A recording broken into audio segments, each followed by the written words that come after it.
여러분 안녕하십니까? 오늘 하나님 말씀 또 나누겠습니다. 요한복음 8장 39절 40절 말씀입니다. 너희가 아브라함의 자손이면 아브라함이 행한 일들을 할 것이거늘 지금 하나님께 들은 진리를 너희에게 말한 사람이 나를 죽이려 하는도다. 아브라함은 이렇게 하지 아니하였느니라. 아멘. 세상에는 눈에 보이는 것이 있고 또 눈에 보이지 않는 것이 있습니다. 어쩌면 눈에 보이지 않는 것이 눈에 보이는 것보다도 훨씬 많고 또 오히려 더 진리일지 모르겠습니다. 눈에 보이지 않는 것 가운데 아무것도 없는 듯 보여도요, 우리가 살고 있는 이 세상의 공중에는 수많은 전파가 지나고 있습니다.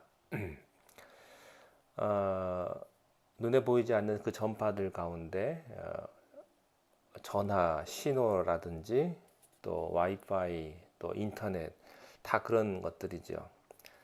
그 전파를 잡아서 소리를 듣거나 또 영상을 보려면 수신기가 필요합니다. 이것은 우리의 신앙생활도 마찬가지입니다. 우리 안에 진리가 없으면 하나님의 말씀이 들리지 않습니다. 하나님의 말씀이라고 하는 진리가 있는데 그것을 우리가 듣고 깨닫고 알기 위해서는 뭔가가 필요한데 그것이 우리 안에 믿음, 진리가 있어야 된다고 하는 사실입니다. 살아있는 말씀이 계속 선포되지만 우리 마음에 하나님이 계시지 않다면 들을 수도 없고 깨달을 수도 없습니다. 어떤 환경에 있든지 상관없습니다. 그 사람 안에 하나님이 계시고 하나님의 말씀이 있느냐가 문제입니다. 여러분 안에 하나님이 계시고 하나님의 말씀이 있으면 하나님의 음성이 들릴 것입니다. 그러나 여러분 안에 하나님이 계시지 않고 하나님의 말씀이 없다면 하나님의 음성을 듣지 못합니다. 사람은요, 누구에게 어디에 속했느냐에 따라서 말과 행동이 달라집니다. 대통령은요, 대통령다운 말을 해야 되고 대통령다운 행동을 해야 되죠. 아무렇게나 할 수 있는 자리가 아닙니다. 하나님께 속한 사람도 마찬가지입니다. 하나님께 속한 사람은 하나님의 뜻과 말씀에 합당하게 행해야 합니다.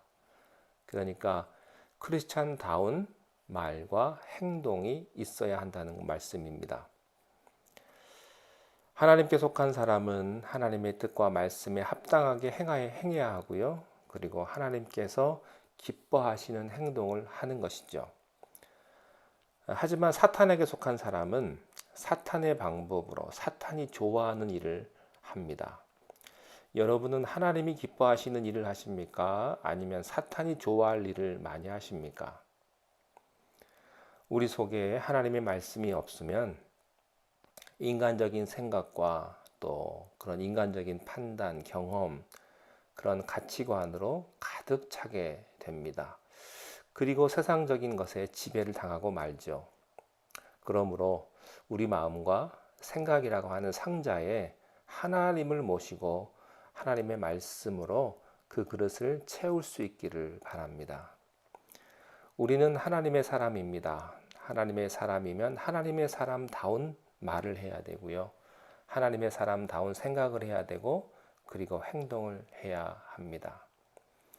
오늘 여러분들이 하시는 말과 행동에 예수님이 분명하게 드러나고 하나님의 그 사랑이 분명하게 드러나는 그런 언행으로 오늘 하루도 주님 은혜 가운데 승리하시기를 바랍니다. 기도하겠습니다. 하나님, 우리는 하나님을 담는 그릇인 줄로 믿습니다. 하나님께서 기뻐하시는 행동을 하게 하시고 하나님의 뜻과 말씀에 합당한 말들을 하는 하나님의 자녀로 오늘 하루도 살아가게 하여 주시옵소서. 예수님의 이름으로 기도하옵나이다. 아멘.